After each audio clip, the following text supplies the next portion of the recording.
Welcome, everybody, to Too Legit to Crit, a tabletop role-playing podcast hosted by two people who are secretly hoping to also be bought out by Roll20, as they seem to be buying fucking everything right now. Hosted by some people who are about as useless as 5e CR systems. Oh! It's hosted by two people who treat all unknown phone calls as if they were the Call of Cthulhu. It's hosted by two people who are about as predictable as a rogue's edgy backstory. It's hosted by people who always go last in initiative because we like to be fashionably late. Hey, you said this before we started recording. I went, don't worry about it. Just put the disclaimer out there. Don't worry about it. We ain't no Critical Role. No. We're not Glass Cannon. No, we got this. No, we got this. Just, if they want to make noise, they're kids. They're going to make noise. If it's a dog, it's a dog. It's going to make noise. I have no problem with it whatsoever. Yeah, no, life is life. Yeah, exactly. Exactly. Which, speaking of which, we played Mutants Masterminds last night. We are actually supposed to be playing, right now it's Savage Worlds. It's that sci-fi one where I play the Construct. Yeah. But I think he's going to switch it to a D6 system. So we'll be visiting some old D6 systems, and I'll let you know how that goes. Yeah, definitely. 2 weeks, but definitely. Yeah. Yeah, I want to know what kind of systems are getting used. Yeah. Well, because D6, you never see that anymore, really. Like you do more than you'd think. Well, I mean, you see it, but it's not popular. Let me put it that way. Beg to differ. Who's popular? Powered by the Apocalypse games. Monster of the Week. Blades in the Dark. See, you're going to laugh. The only time I ever hear about those is from you. I never see them out in the world. But you do realize there's a bunch of powered by the Apocalypse fans. Just absolutely. Yeah, they've listened to the Adventure Zone and they're going, oh. Yeah, it is. I just made everybody have a cardiac arrest. Oh no. No, Blades in the Dark is D6 and. Yeah, it is quite popular. Connell says he needs a Stefan cameo. Oh, he nearly got a Stefan cameo. Yes. Although, if you weren't, so British and asleep at that point, probably would have... What time we're talking? Because I may have been awake. It would have been probably 9:30-ish our time. Yeah, I'm asleep. Yeah, yeah, I was about to say. Yeah, that's like 2 a.m. I was like, no, I'm... Yeah, no. Oh, who needs sleep schedules, right? Yeah, I mean, I was hanging when I went to work this morning. It's like I just had a few days off. Didn't get many hours sleep, and I just walked in and it's like, do not fucking talk to me. This morning, 2 weeks ago, I took 1 week vacation. I've been there for a week. I was waiting for people to get their stuff act together. Their stuff act? I don't know. Anyways, it works. Their stuff act, yeah. Get your fucking stuff act together. Right? Get your stuff act. That's going to be a thing now. But I was waiting because I'm leaving soon. I'm gone in another 2 weeks. And I'm like, okay, they'll figure it out. Finally, I had enough residents come up to me. They're like, this is still wrong. I'm like, I'll fix that. Just give me the computer. I'll fix it. Yeah, just get in and see all the fires that I needed. To be fair, I will say that this time around hasn't been too bad. Previous times I've walked back and there's 160 emails. It's like, oh, fuck. Okay, do you know what Connell means by the old WEG D6 system? I don't know. It's an abbreviation I'm not familiar with. I thought you knew everything, John. Come on. I don't know everything. I know a lot of things. Not everything. I know nothing. I don't even pretend. West End Games, Men in Black, Star Wars, Ghostbusters. Oh, new Planet of the Apes game. I have seen that advertised. Not really looked into it, to be fair. I was watching Planet of the Apes when I was a kid, Heston. You dirty damn ape, that thing. I'm curious to see how close they stick to that with a new one. And I want to play the game. I want to be a human fighting the apes. I don't know if that's. I'm sure you can be. I don't know. I've just seen. That's real life. I've just seen it. I've just seen it crop up on like Facebook and whatnot. Haven't really looked into it too much, to be fair. You know, I mean, nowadays there are so many systems that are cropping up on my Facebook that I Yeah. don't have time to look at them all. Who was it? Someone was joking about it on Threads about how they got an advertisement for their own game system, like on Facebook. I don't know who it was, but that's like isn't that the epitome of the world we live in right now? It's like, oh, you're interested in this thing? Here, have this thing. I already have that. Like, I mean, Justin always used to message me kind of going, I've just been recommending one of our videos. oh, that's good. That's good. Justin, wherever you're at, we miss you. Get your butt here. Yeah, Justin, come on. Ignore Yeah. work, man. Seriously. This Nobody is needs to work. important. Nobody. Yeah, Exactly. this is so important. You know, we don't We're, need money. Speaking of which, So, speaking of money, yeah. so obviously I did make a joke about it at the intro, and you did kind of say they're becoming the new Disney's. Roll20. Roll20 buying the fuck out of Demiplane. Yeah. Who'd have seen, who saw, I mean, it's old news now, so we don't have to go over the fucking news about it, but who saw that fucking coming? I don't know, because see, when D20, like I got introduced to D20 during COVID, right? And it sucked. Like, it was not great. And then I was reintroduced into it a couple years later, and it was better. So part of this, like, can someone who knows how to work D20 show me what the amazingness of it is? Because I've not been impressed yet. So when I was like, oh, they bought the thing, I'm like, how? Why? What? I was like, okay. I mean, Roll20, you're always going to get, when it comes to virtual tabletops, you're always going to get Oh, boy, not D20. your sort of the fan groups, as it were. Yeah. I left Roll20 a while back and I went to Foundry, which, you know, is good. I enjoyed it. It did a lot of things, especially for Pathfinder.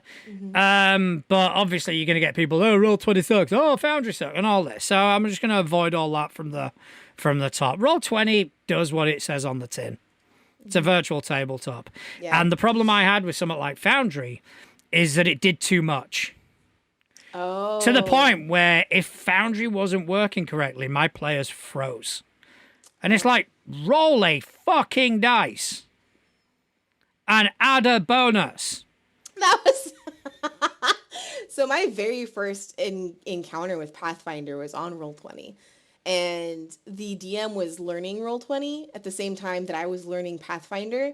So like there were other things wrong with it, and it was a good storyline, good game. Like I'm not trashing, him and or his game, but like something would happen on the side and we try to be figuring out a role. Wait, does that include this bonus and this expertise because this character plus this? And he's like, well, I don't know. So like by the time we get through all of that, it was like, can we just roll the dice? Like, do we have to use this? Like, this is... Yeah, and it's like, oh, remember to click this button which adds +2 to your roll. Can you not add +2? Can you just not, if you've got, Right. if you roll a 17, add 2. I have to use my fingers, but I can still do it. Yeah. Yeah, so that's kind of, I mean, don't get me wrong, I think Foundry is, objectively more functional than Roll20, but it doesn't necessarily mean it's better. Yeah. Well, Yeah. and again, that comes back to the whole conversation of what is better. It depends on each person, on personality, on taste, on flavor, on whatever. So like if you love Roll20 and this is great news for you, then awesome. Like you ride the hell out of that announcement. That's great. If I mean, you're- I do have experience. I do actually have experience with Demiplane, as most of my Pathfinder books are on Demiplane. Really? It is what they tried to basically recreate D&D Beyond without D&D, as it were. That seems complicated. So essentially, it was the person who first created D&D Beyond before it got bought out by Wizards of the Coast. So they've created Demiplane, which serves multiple systems. So you've got a character builder, you've got all your rule books. You can, have a compendium where you can check out all the rules. The only problem is I always found it ridiculously slow. Oh, now does it matter what rule book you use though? Like, is it one system or is it any system as long as you No, plug it no, in? it's Or got a bunch of systems. It's got okay, Pathfinder, Avatar Legends, Alien. so it's kind of like Hero Labs where it's got like the systems in it already. Yeah, I mean, Okay. but that was I saw it more as a contender to Hero Lab when it first came out. Yeah. But again, it's not quite as polished. It's not there yet. It will be good, but Yeah. it's taking a while to get to where it needs to be. I know what it is. I have not ever interacted with it, so now I kind of want to go play with it and be like, all right, what are we looking at? Like, what But you yeah, doing now that in Roll20's got it, Roll20? I don't know. It might be better for the whole integration side of things. Or it might be like Disney buying Marvel and it's just gonna. But that's also a personal opinion, so don't take that to heart. Oh, there's a lot of opinions about Disney and some of the properties they've bought lately. Gosh, yeah, but that's not our job. That's not odd. Although I do like to tell people, yeah, I think Star Wars is better now that Disney's got it. Ooh, how do the reactions go with that? Don't know, don't care. If they want to get angry over some stupid shit like that, it's on them. I would love to say that just to watch the room boil. Like, Yeah, but that is my entire MO. yeah, absolutely. You know, Absolutely. if there's a powder keg, I am the match. You know what I want to play? Oh, this just hit me like a ton of bricks. You know, like Disney Infinity, Super Smash Bros, things like that. Yeah. I want to play that tabletop style. I want a battle brawl of characters you know, make their stats out, and let's do a dungeon crawl / battle brawl. Like, why not? I don't see it. I mean, Yeah, it's doable. it's very doable. You know, John's like, I why mean, the fuck do I let her talk? no, it's just, you know, the wheels are turning. Yeah. Star Wars, which I mean, there's already Star Wars tabletop role playing games, but this would specifically be like battle brawl. The DM is the ref. Like, Connell's just put in the chat, you're the powder keg? You like to instigate? Nah, I am more the match. I like to push people over the... sure. Oh, don't ignore the next part. Sure, Liberator is innocent. Of course he fucking is. I mean, Yeah. Liberator is innocent. Thanks for coming on. So we don't have still Justin, but we do have a Justin. Yes, this Yes. is my Justin. You have your Justin. This is my Justin. Because Is this a my Justin can beat your Justin in a fight? Oh, Because- Good luck. absolutely, absolutely, absolutely, without question. I think we'll just have to pit them against each other like fucking Pokemon. I agree. I mean, what if we team up though? Then That is then true. I'm out of that situation completely. Then you're gonna just go at John. It's fine. I mean, Because wait, you played I've you seen played less D&D, erotic right? things in my life. me? Yeah. Yeah, a Yeah. lot. That's So both Justins play D&D. John, you're fucked. Like, you are outnumbered. I think just by the fact that it's D&D, I'm outnumbered because, you know, market share. yeah. Well, that's the thing. I mean, fair. I That's don't the just thing. play D&D. I'm really trying to branch out. So it took me way too long.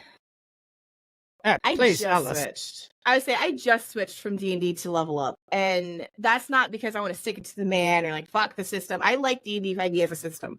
I just like Level Up more. That's all it is. There's nothing. I have nothing bad to say about D&D other than the people who made it. That's but fair. I feel like that you can. I already have the books. I'm not going to throw them out. Like, Yeah. this is No, gonna I do no understand. good. It's like a lot of things, you know, with like movies and books and things like that. It's like you don't necessarily have to hate the media, but like you can absolutely hate the people behind it. So that's my personal stance. Maybe that's a hot take for this show, but No, I don't think it's a hot take at all. Like, I think for certain things, like some people are like, "Oh, you have to separate artists from art."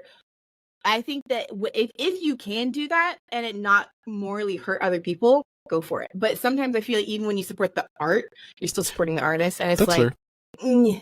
as soon as other people start getting damaged or hurt, I'm out. I'm like, nah. But I just think it's funny. I honestly, if you were to actually sit me down and just kind of go, what is it you don't like about 5e? I kind of go, nah, I don't really give a shit about it. but I just think it's funny. Unfortunately, I'm one of these people that's like, yeah, That's all okay. right. If it's not for you, it's not for you. I mean, that's kind of the cool thing about there's so many different like TTRPGs out there, you know, It's just- like all these different it's just- systems and stuff. It's just funny slagging it off.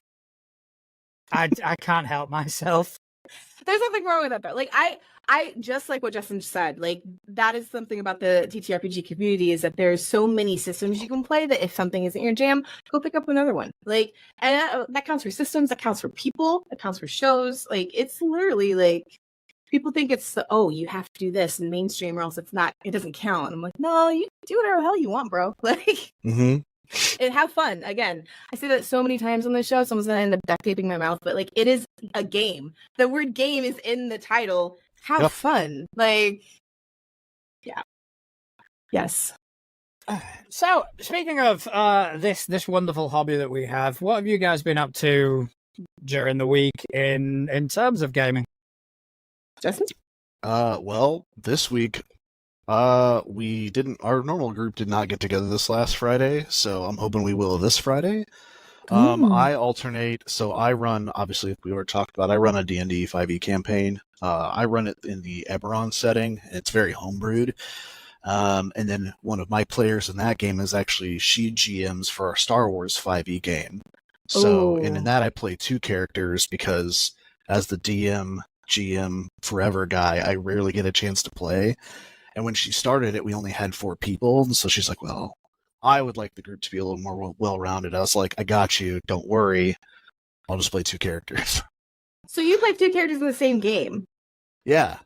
Yeah, in the Star Wars game. How do you even do that? How do you do that? Like, do you just talk to yourself? Like, sometimes, yeah. There's been some moments where, because my characters, I interwove their stories a little bit, like their backgrounds. Yeah, sometimes I'll be like, I'll turn this way for one character, and I'll turn this way for the other character, so people kind of have an idea. But I have never heard of that. I desperately need you to like record that. Like record it, throw it on Threads or YouTube, whatever. Okay. Like, I'll go back. I'm pretty sure I've got a conversation. It's way easier in Discord, like between sessions when we kind of like RP, like to get through some stuff. Yeah. Because then I can just be like, this character's talking or this character's talking. That's fair. That's But very yeah, fair. we had a fairly new player come along. Sorry, this is a bit of a tangent now, but we had a new player come along, and she just realized after being there for 2.5 months that she said in Discord, she's like, "Oh my god, I just now realized you play 2 different characters." How did she not notice? I don't know. Oh, bless her heart. Oh. It's a large table though. We have I think we've got 7 people now, so 8 characters. Wow. Yeah. Okay. That's impressive. Our home table is 5 players, 1 GM. So that, in my opinion, for me, I'm like, that's a lot. That's about a perfect table for me as a longtime DM. If I have 5 players, that's my butter zone right there. It's been nice so far. Like I was a baby GM. I will forever be a baby GM. But I've been GMing for I think a year-ish now. We're coming up on a year. That sounds right, because you started right about when Threads kicked off, didn't you? And that was last summer, so yeah, because Carl was like, "Hey, Atlas, you want to jam? Here you go." I'm like, "Wait, what?" It's the 5 is really nice because when we're down a player, like I can still do it, but it's kind of like, okay, like this is I need to put a little more effort into it. And then I've had some people that are like, "Hey, can I play?" And I'm like, let me just start a whole new table because I don't want to go past 5, but yeah. Well, it's an interesting point, though. We have both her and I have had that where people have kind of come and gone and things like that, and we have pretty open tables for friends to kind of hang out and stuff like that. And what I usually do is, since I'm kind of used to running a larger table anyway, I may just give them kind of I don't want to say a throwaway character because I love all characters, but I might give them more of an NPC with more like a stat block versus a full character. So it's this is an Almost NPC that's been kind of in with the group, but maybe this is their episode to shine. So they can still kind of sit in if they want to. If they don't want, then it's not a big deal. But at least I can just be like, oh yeah, here's something to. That's kind of brilliant, actually. That's not a bad idea. I might have to use something like that. Using stat blocks is really helpful for that, so that we don't have to generate a whole character. I have a bunch of. I'm moving. For anybody who's watching this and doesn't know, I am moving like across 3 states. So as soon as that is done, I have every intention of opening up my Discord to having closed door games where it's just people playing games. And that is one thing I've always struggled with is like, okay, do I need to like chase down all these people and come up with characters for each one, or do I do a pre-gen or a stat? So that's an interesting way of kind of introducing a new character into a table that's already running, and I really like that. I might have to steal that from now, you. if they are going to be a long-time player, I will go ahead and I'll do a full character for them. But that's Right. usually my, like, hey, just to test it out, or if they're brand new, especially to a system or something like that. Yeah, I or think if it's a a lot system not a lot easier. of people know even. Like, Yeah. Yeah. That's I mean, fun. it is akin to playing a pre-gen. Mhm. You know, I'm a huge fan of pre-gens. I think they're fantastic for getting for kicking the wheels, for kicking the tires on a system. The best thing you can do is get a pre-gen because they will be built reasonably balanced, and you'll be able to kind of get to enjoy the system as much. You know, you'll be able to get to see what the intent for that particular character, especially if you're in a class-based system. If you're doing things like Delta Green, which is a skill-based, it's not as important. And you were mentioning table size. For the past couple of years, I was kind of in a position where I had to have a larger table size. So we're talking 6 players and up, because everybody at the table was working shift work. So to be able to get everyone together at the same time was next to impossible. So we had to kind of go, right, It's okay, hard so there's 6 players. I will run when there's 4 of you. Doesn't matter which 4. But now things have kind of stabilized. I've got like players in a better, more consistent position. I can be a bit more, keep it down to a tight 4 or 5, and I'm done. Yeah, I get that. Yeah, we usually try to run. I mean, up until I would say the point where I'm at now in my game, my Eberron 5e game, is I've been pretty loose on, as long as we have like a majority of people that can be there for the session. But now that we are kind of narratively locked into a final arc, I'm really trying to make sure, because this game has been going on for 6 years off and on. So like, I really want like everybody to be there for every session. So if I don't have all 5, I'm like, that's cool. We'll wait. We'll try and get through as much as we can the next time we meet. But like, I've got them, they're at a location that is like, they're going to be in here. It's going to be a dungeon crawl for a minute. So I don't really want people coming and going for that. And then after that, it's going to be like high velocity. Like we're going to be at like a dead sprint for kind of the end of everything happening. Okay. But up until this point, yeah, I've been pretty open to having kind of like, yeah, you know, if we've only got 4, out of the 6 or whatever, that's cool. You know, we can kind of make do. But back to your point though about pre-gens, I also find that really helpful for like session zeros, or for a table full of brand new, like people that have never played or played that system. Yeah. Having pre-gens just to say, these aren't going to be your permanent characters, but this is just so like it's balanced for the gameplay, just to get a feel for how shit works. And then, you know, that's a pretty easy way to go. Tokens, you know. But I'm inclined to agree. I'm kind of now leaning more on the side of Theatre of the Mind, because I think it creates better role play. Because I think the moment that you've got a map and a grid and precise movement, people start to automatically think in terms of mechanics, and they start to go, okay, well, in this, like with this spell, I've got a reach of, 25 feet. Okay. Yeah. You're 30 feet away. No can do. Bummer. Yeah. Whereas I think if you're doing Theatre of the Mind, gives you as a GM a lot more flexibility. It gives the players a lot more chance to be creative. Yeah, I had a player do that to me yesterday, or not yesterday, sorry, last time I played. Wow, my brain. Told you, the not being at work has really messed with my timeline in my brain. But I had this treant, this cursed, horrible, whatever treant that was slowly making its way towards an encampment. One of my players was like, well, I was 60 feet, and then there was another 60 feet, and they made it there. So would I be able to? And I was just like, it's been walking towards you this whole time. Just make the spell. Like, like you trust me, you're in range. Yeah, just wait till you have flying creatures and Pythagoras starts coming out. It's like, well, if I'm 20 foot horizontally, it must be. It's like, oh, fuck off. To the point where you just go, yes, you reach. I don't care. Well, that's like, okay, in Inmates, there's the scene where you're a dipshit and you do something you're not supposed to. Yeah. And and I remember when that scene happened, like we were able to role play through that scene. And I think that if Connell had stopped and be like, well, technically you're 15 feet away, so you wouldn't have heard this or that, like that would have killed it. But we were able to just role play straight into that. And it was this beautiful storytelling thing that made me absolutely angry. But you know. But that's it. It's slowing down because, you know, in Pathfinder and D&D, it's when you get into combat, everything slows down. Mm-hmm.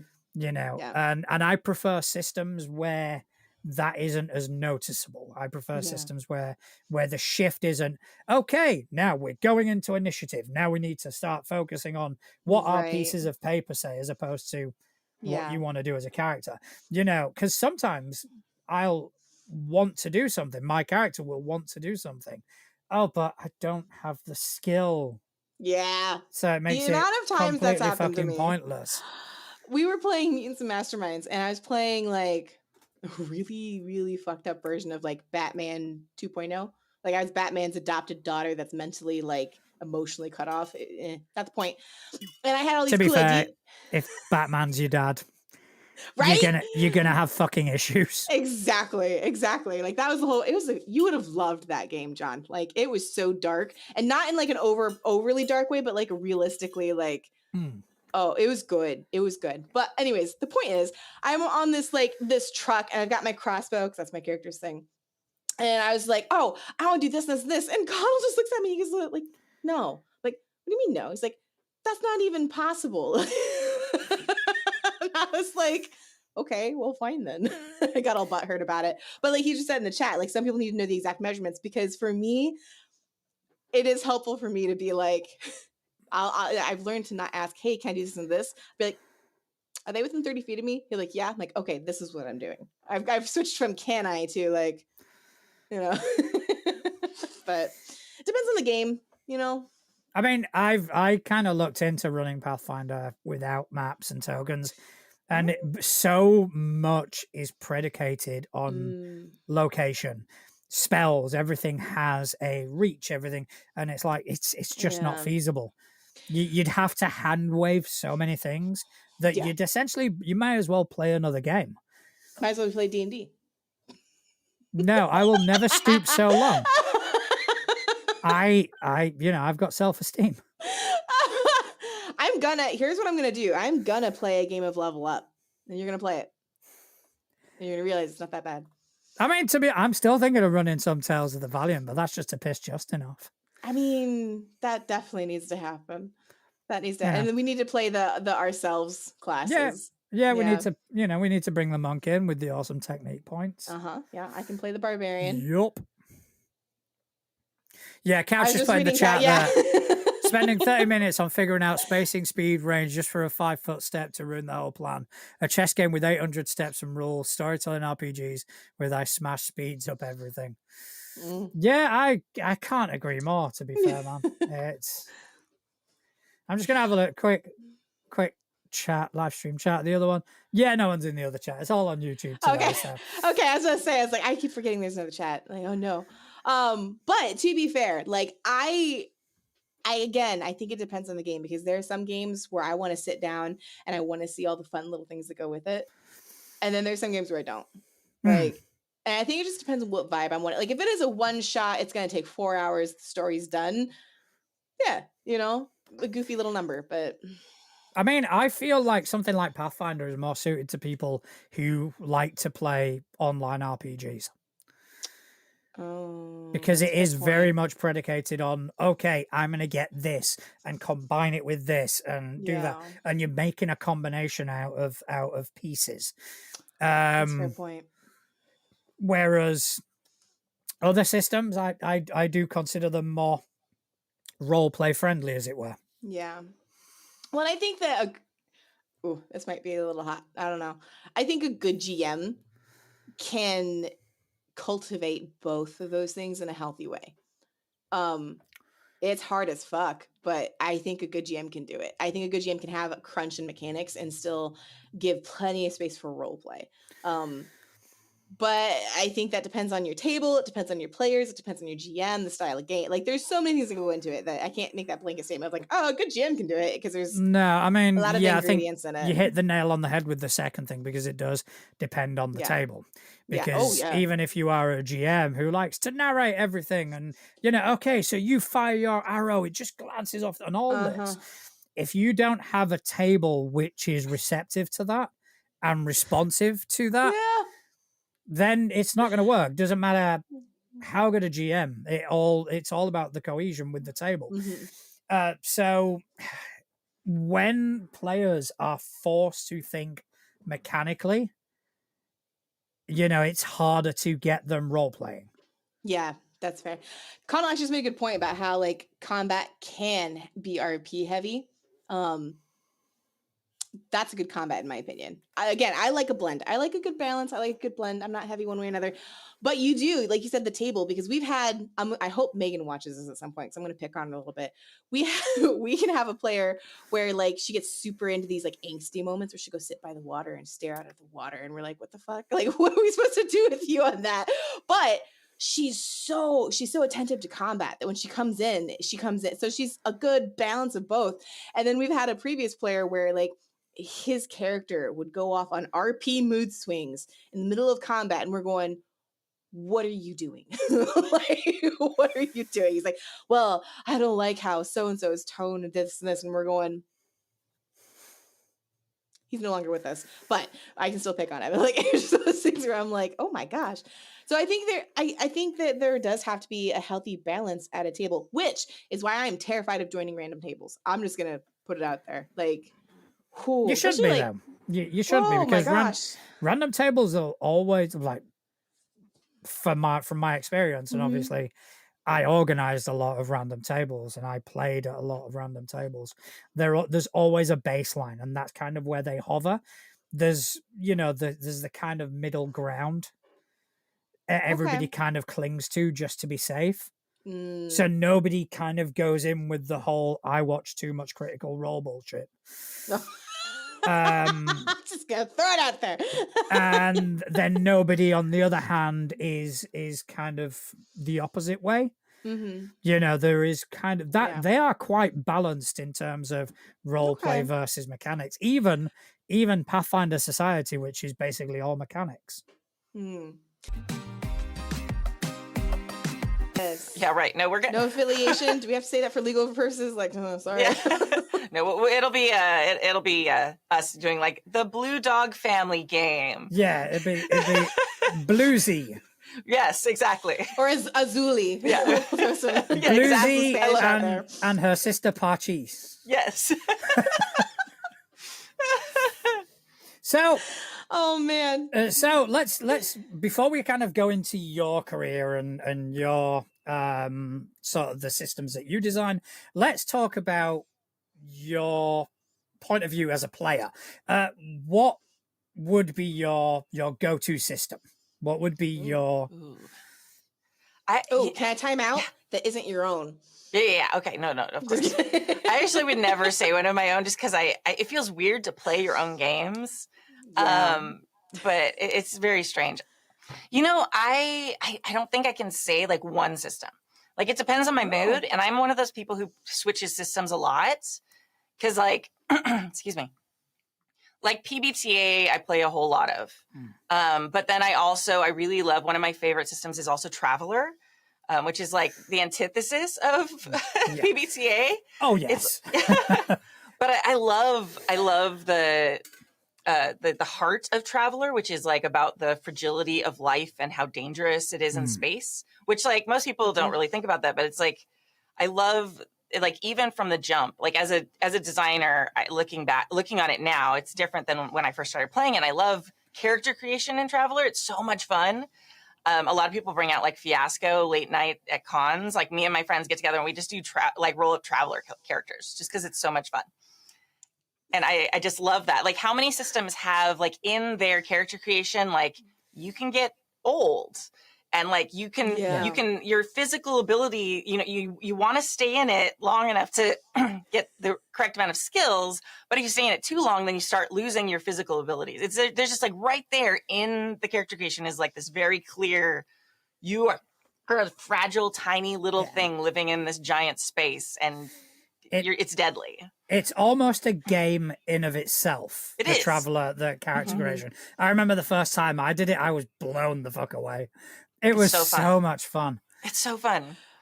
But I always like gamey games where there's interminglings of different mechanics and games within the game are my favorite no matter what. Yeah. Like I've yet to find one that I'm like, oh, that sucks. But you know, there's some out there, I'm sure. Yeah. I've been on They'll stay unnamed. Yeah. I've been on a kick lately, though, of trying a bunch of indie systems.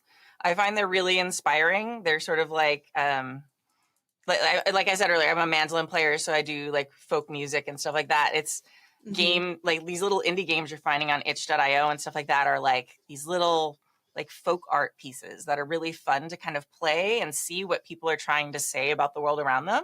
So I've been in a real feel like artsy, like very pretentious, I'm sure sounding like headspace with just trying things and like what people are like saying through games. Not pretentious at all. I was actually about to ask if that kind of, I'll say love, because it's a love for like the folklore and the mandolin, that whole thing. Did that kind of spur on your Vixens game, or was that just a happenstance? Because I feel like those two kind of go hand in hand a little bit. They do, yeah. I've always been a fan of like folklore and like well-built worlds and things like that. I'm a huge Tolkien fan. My daughter's named after a very weird thing in the Silmarillion, but it sounds like a normal name, so go me. I'm for it. Yeah. I said, don't tell her name online. I just realized I said it's that. Okay. I saw the excitement in Atlas's eyes. It was like, no, Atlas, we can't do it. Going, do I know what it is? I mean, I can say it because I mean it's in Lord of the, and there's other people who have the name, but we named her Laurelin. So there's the two. Oh yeah. So in the Silmarillion, for those of you who aren't in the deep lore, there's two trees that kind of light up the world. There's Telperion, which is the silver tree, which is basically eventually becomes the moon, and then Laurelin is the golden tree that is the sun. So my daughter is our golden tree of the sun. That's beautiful. I love that and so much. Since I'm also a teacher, that's like my day job. I know like not to give kids like embarrassing names. So Laurelin also sounds normal enough that nobody's like, is that from like a movie or something? Like it's like the what is it, 500 Khaleesi's or something? Oh my gosh, I had a kid named Luke Skywalker, and that was their middle name.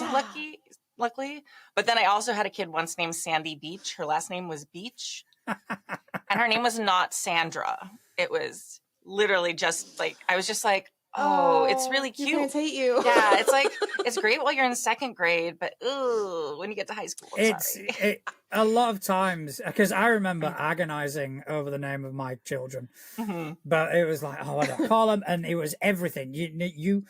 The amount of scenarios that go through your mind when you're naming a child, not only is so many. What if they're in school and they say this, and it's also I met one of those and I did not like that person. Yeah. Being a teacher, that's really hard because there's a lot more names that you interact with. And she has a whole roster. Yeah, these are the names we cannot have. Yeah, so. It's like Santa Claus. You got the good and the bad. Just no. No mingling. Right.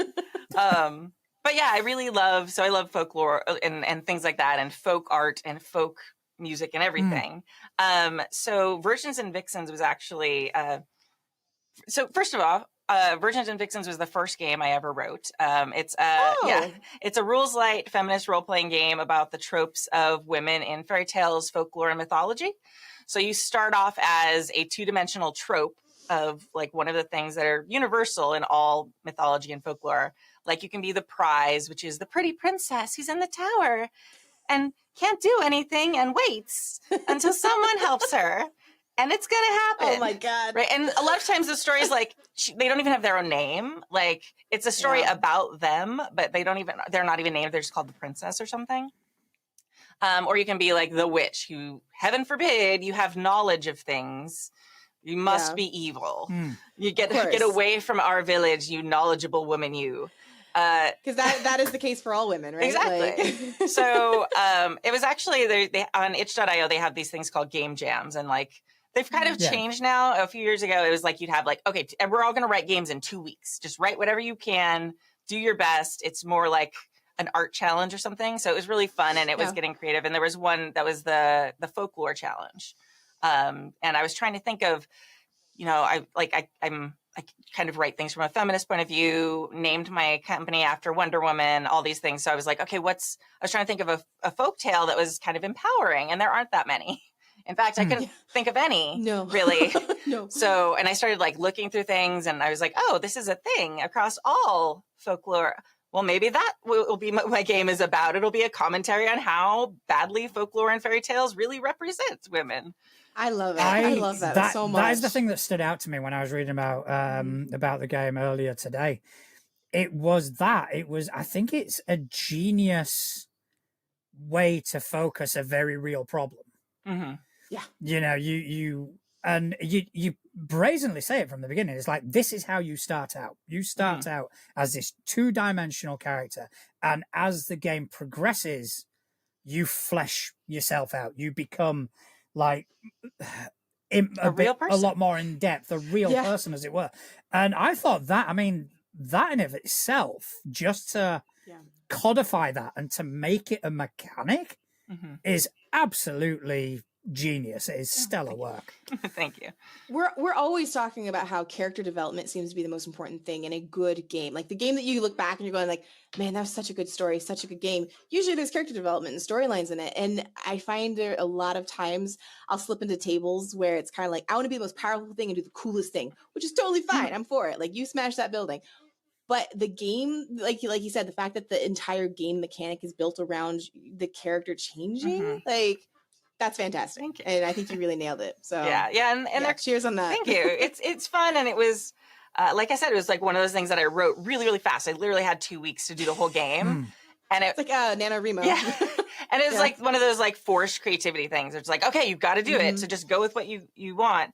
And I've been really excited about like the reception of that. Like, it was something I sort of didn't spend a lot of time on, and then when I did other games, I had it printed just so my other games weren't alone when I was at a convention table. And then it started selling really well. So it's Serbian kafana? Would there be a difference between like a Macedonian kafana and a Serbian kafana? Minimal Right. one. So, but I have other people that live in London as well, so we can hook you up. I say, yeah, hook me up with a kafana. I'm dead. I'm on the wrong continent. I gotta go. I thought I was gonna like raise the popularity of tabletop RPGs on this show, but it seems it's dealing with something different. Well, you know what they say: the way to food a and man's heart gaming. is through food. So I say food and gaming. They just kind Holy of, shit, yeah. go hand in hand. Yeah, Yeah. the guy that we're working with, Dan,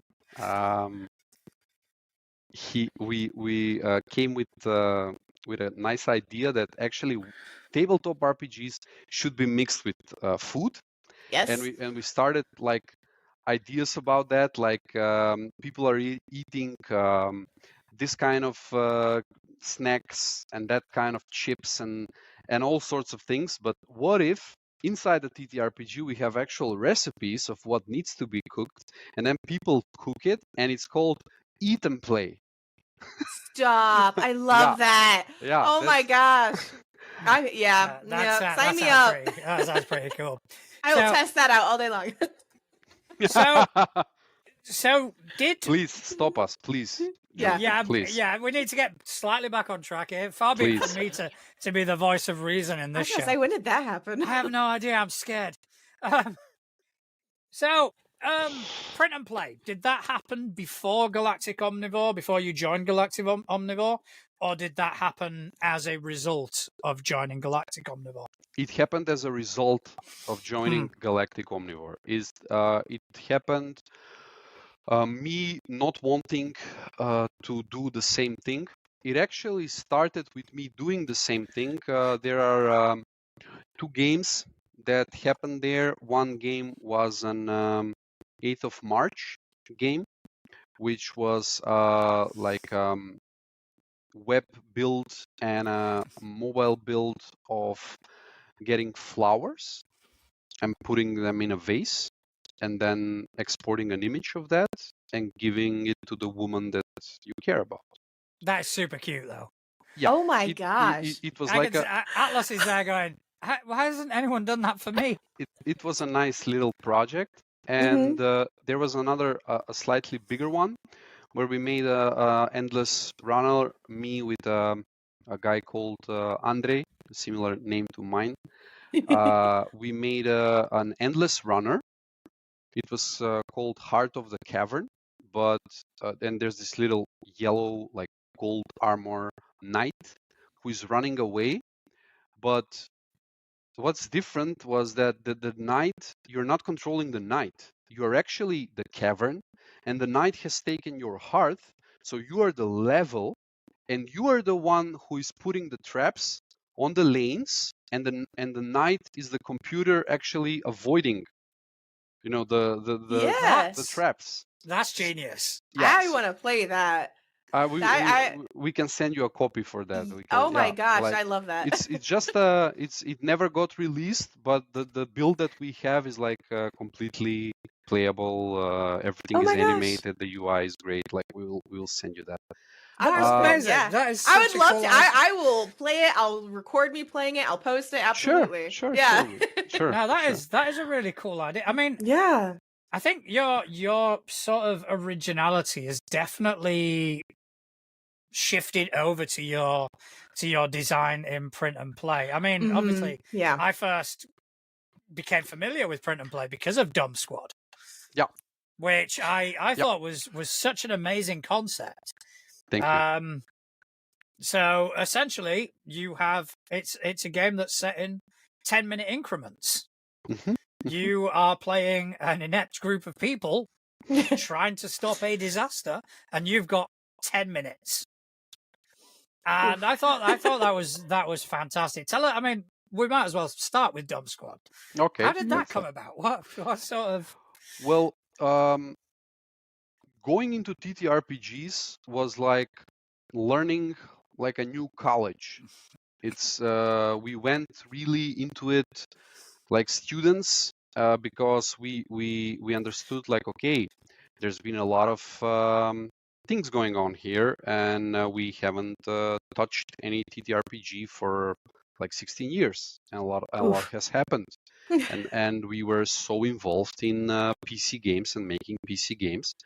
But now when I wanted to do this switch, I said like, okay, let's really see what's going on. And Dumb Squad came to be as a result of me learning that there is something in this world called one-page RPGs. And I was blown away, like, okay, can it be this simple? But how do they do it? Can it be so condensed? And then I spent a lot of time on itch.io, which is which is the thing I always say, like whenever they call me on a show or everywhere, like how did your ideas come by to be like? I spent a lot of time on itch.io in the physical games section, and you're gonna find hidden gems, masterpieces there, wonderful games. And Dumb Squad was my attempt to actually make a one-page RPG. And I said like, okay, how can I make this short, condensed game also time-related short? And then I said, okay, I can make something like a bomb going off or a catastrophe happening that will limit the player and make this tense. And I also listen to a lot of rap music. So we have this, my favorite local band has this song that's called Bomb Squad. Yeah, nice. And I was impressed by that song for, I don't know, as long as I can remember. And I said like, okay, these guys are not a bomb squad, they're a dumb squad. I love it. I love it. Absolutely fantastic. And the fact is, in the game, time is a resource. Yes. So and you can spend time to get bonuses in order to help Yes. you accomplish your goal. And I thought Yes. that's a really cool sort of twist on a mechanic. This was the guy that I'm mentioning, Martin. The guy is gonna move. He's the one that came up with that. Like what I do sometimes is I give an idea to him, and he has this wonderful ability. When the idea is there and when the game is already there, he can make something inside, add a mechanic, which is wonderful. So we have different skills because he's a developer and he can always balance things out, you know, and I'm the guy who always gives the spark and he's like the gasoline. Yeah. Yes. You always need that kind of duo somehow. Like, you know, the Yes. math person and the color person, the, you Yes. know, the cruncher, the developer, and the idea Yes. dreamer. It's so helpful. It's so Yeah, helpful. it's Doing it true. by yourself is so hard. Yes. That's how it happened. And there was this event, and it's all over social media. We went to a Japanese JRPG event, which was put together by another NGO called Pagoda and Comics MK, which is our guys here that deal with comic books locally, and they make their own. And we had this big event where Print and Play actually had, so we had our own first stand, first one ever, and people got to play Dump Squad actually. Wow. And Okay. yeah, That's exciting. and it was great me playing with the people. And at a certain point, I just said like, okay, can I like not be the GM? Do you want to be the GM or the dumber, as we call him in the game? And people said like, yeah, let me try it. And I kind of got out of my seat, and Oh, another good. person came, and I just stood there, and they said like, do we only get one game? Like, can we, because it's 10 minutes, Oh, can we do another one? And I'm that's like, great. yeah, you can do another one. Yeah. And people started piling up, and it was, yeah, it's amazing. And they That's all got a fantastic. free copy of Dump Squad, which is something that you can't really get. You can do that through Drive-Thru RPG. Mhm. But in real life, we are Print and Play, and we always make our games in a PDF format. So we don't deal with shipping and storage, and we always do printable products. So this was a nice chance for the local people to get a printed and folded copy. I mean, you sent me a copy when we I did, first mentioned it, and I read through it, and it was like, seems like so much fun.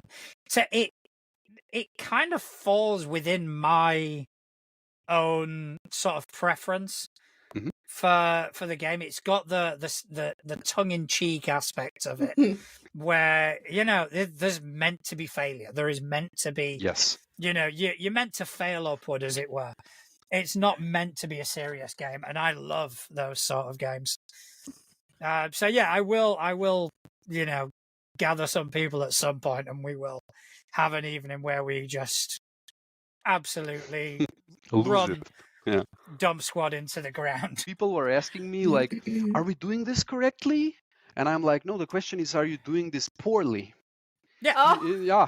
If you are, if it's all a mess, good job. then you're playing the game as it's meant to be. That's fantastic. I know Yeah. some people that would absolutely like die from playing that game, but I kind of want to play it with them. Like, Oh yeah, definitely. yeah, like Definitely. let's bring on the mayhem. Let's go.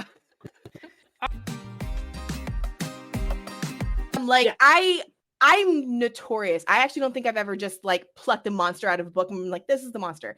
I take a monster, Yeah. the same stats, same. I don't like, oh, it's got this megabyte times 3, blah blah blah. I don't do that. But I will morph it into the storyline so that it aesthetically looks different, or it like the racial aspects are a little different. What do you do for Delta Green? Like when you make them lose their shit, like do you change the flavor of what's like fucking with their head according to the story, or is it the same no matter what? No, it depends. Okay. It depends. A lot of it is because Delta Green is all Eldritch horror. There's not that many descriptions Yeah. Mm-hmm. of especially like the Wet dwarves. some of the creatures. They encountered a creature which is very, very famous in that sort of genre, and in that genre it isn't even described. So when I described it to the players, I was given sort of carte blanche as to what I would think this nightmarish creature would look like to a Okay. person. So I do kind of embellish, I'll say that. Okay. Speaking of Bellish, if you can hear the dog, that's Bella right now. She is not happy with our neighbor. Good segue. Yeah, right? Right? She's learning, people. She's learning. I can be taught. I'm not an old dog yet. Still a young pup. But no, Bella hates our neighbors. Or I guess, Mary's really? neighbors. Oh, yeah. Like, they're not bad people. I will say the gentleman gives me a little bit of an ick vibe. But he, Mary watered his plants for him when I was on vacation. He came back, he's like, here, have some veggies. And dogs have different levels of barks, right? There's like, oh, someone's at the door. There's, I don't know about you. And then there's like the fuck off bark. Bella's only done that to like 3 people. He's one of them. So I'm just like, really? and for me, it's like he's like, oh, can I come in and give these veggies? Like, no. no. I'll let Mary, know you came by. I'm not gonna. No. Stranger danger. Yeah. Yup. I am trying to get my notes up here. It's not working, but anyway. So you were talking about the witches in space. Yeah. Because obviously I missed part of that. Obviously, don't reiterate it. But no, I don't know because like it's still an alpha phase. Like I can't find anything on it other than like if you go to his Instagram, you can see he's working on like the pages on stuff, and he gives little peeks behind the scenes of it. I'm pretty sure on his itch.io. It's on his Itch.io. There's probably more, but I'm curious. I'm very curious because it seems very like on the one of the page it says actually here. See, I can do this. I'm a professional. There we go. So this is one of the pages he posted on his Instagram, right? Yeah. And it's like got the grimoire, the herb, and the tincture, charm, and oddment. It looks very like magic friendly. Okay. But in space. I don't know if this is still it. It says the game project they're working for, but I would assume it is because it's got, the cautions, speed, mobility, machinery, technology. It looks good. Yeah. It looks good. I am slightly biased though. Like I stated earlier, I am a massive sci-fi junkie. So you throw space at me in any shape or form, I'm here for it. Like it could be the shittiest game and I will try it if it's sci-fi. No, but I mean, everybody loves a bit of sci-fi. Oh yeah. Which is funny because people are like, "Oh, so you like you grew up on this." I'm like, I grew up loving Lord of the Rings and fairies and high magic. Yeah. But when my mom was done like watching us for the day and she had to cook dinner and I didn't have school or homework or anything like that, she'd sit me in front of the TV and I'd watch Star Trek Next Generation. Like that was like some people have memories of like, oh, I watched, MASH on repeat, or I watched I Love Lucy. Mine was Star Trek. That. I never watched MASH. No, never did. It's not bad. It's one of these that people kind of go, oh, it's like, it's a staple, as it were. But I never watched it. Never did. It's good. Like I'm not gonna say like, oh, MASH is so good. No, it's funny. I don't know how people like watch it on rerun repetitively. Yeah. I wasn't allowed to watch it as a kid. That's the funny part. Fair. Yeah, too much sex talk and whatnot. But I could watch The Matrix. Figure that one out. Yeah. You can like, existential philosophy. Absolutely. Talk about penises. No, yeah. No penis, just revolution. No penis. No penis. But yes, Desi, you should play. And actually I'm sitting here going, she should play in one of Couch's games. Desi's whole family is big into like anime and video games and things like that. Yeah. So I'm like, oh shit, Fabula. Fabula would be perfect for her. Yeah, 100%. Desi, cough, cough, Desi. I got 2 weeks, girly. That's so weird to say. Like it is. Man. Oof. Yes, moves like Atlas indeed. Yeah, yeah, and then I'm out of here, and then I'm gonna be like, I'm gonna hit the gaming community hard, so hard. Yeah. I'm so excited. Yeah, Well, good. I really wish you all the best, and thank you. you know, in a couple of weeks we might be streaming from your new place, or a new place, or a different place. Hell yeah, absolutely. With pink unicorns. I'm serious. I don't think I'm gonna take that unicorn decal down. I'm gonna leave it up. There's like a big unicorn decal on a pink wall. I'm gonna leave it. Keep it the fuck Yeah. up there. Right? Unicorns. I'll paint a mural all around it, and it's just that unicorn is gonna stay there. Yeah, I think that's a grand idea. Right? But I think that's about all we've got time for tonight. Oh my God, yeah. Time's flown, especially if, you know, internet troubles. But yeah, thank you to, and my internet seems to have popped back now. But yeah, I just want to say thank you to everybody who's kind of joined us in the chat. Thanks for your patience with us despite the problems. I am going to keep to my word though. I'm not going to edit this show. Oh! This is what is going up on YouTube. Fuck Yes, fuck it all. Right. Yeah. I also want to say thank you to you for spending some time with me today. Do you want to just tell people whereabouts they can find you? Absolutely. Threads, I'm super interactive. Instagram, TikTok, I am Atlas Ursa. Atlas like the Titan, Ursa like the bear. All right. As for me, you can find me at natural.juan on Threads, first and foremost. I'm also on Mastodon. I'm on Blue Sky as well. I'm also behind all of our social media presences on Instagram, on Facebook, and all that jazz. If you want to get in touch with us, you can do so at questions@toologit2crit.uk. If you want to support us, you can do via our Ko-fi page, or you can buy some merch, or you can just tell your friends about us. Subscribe to the channel. You know, all these kind of things keep the lights on. But most of all, I just want to say a big thank you to everyone who has spent time out of their busy day to listen to us waffle on about tabletop role-playing games. Thank you very much. Good night.